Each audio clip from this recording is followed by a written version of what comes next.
കഴിഞ്ഞ വർഷം ഇതേ ദിനം ഈ നാടിനെ വല്ലാതെ വേദനിപ്പിച്ചൊരു വീടാണിത്. ചുറ്റും കൂടി നിന്നവർക്ക് പോലും ഒന്ന് ആശ്വസിപ്പിക്കാൻ കഴിയാതെ പോയൊരു വീട്.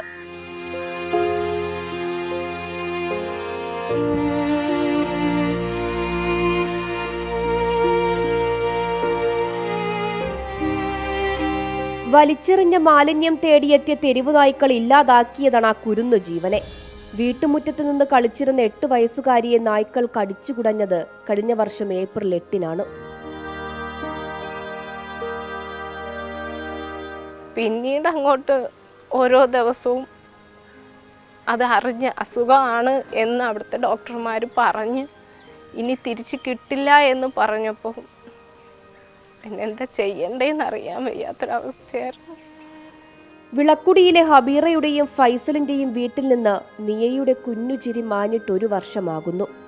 കുഞ്ഞനുജത്തിക്കൊപ്പമുള്ള കളികൾ മുഹമ്മദ് ഇശാലിന് ഇന്നൊരു ഓർമ്മ മാത്രമാണ്.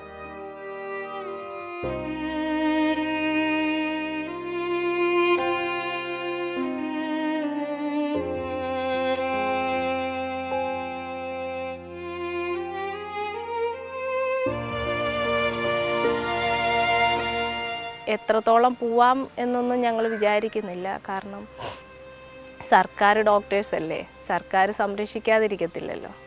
അമ്മമാർ ജീവിച്ചിരിക്കെ മക്കൾ ഇതുപോലൊക്കെ മരണപ്പെടുമ്പോൾ അതിനൊരു നീതി കിട്ടാതെ വരുമ്പോൾ എങ്ങനെയാ ജീവിച്ചിരിക്കുന്നതെന്ന് പോലും പറയാൻ പറ്റില്ല. അത്രത്തോളം സഹിക്കാൻ പറ്റില്ല നമുക്ക്.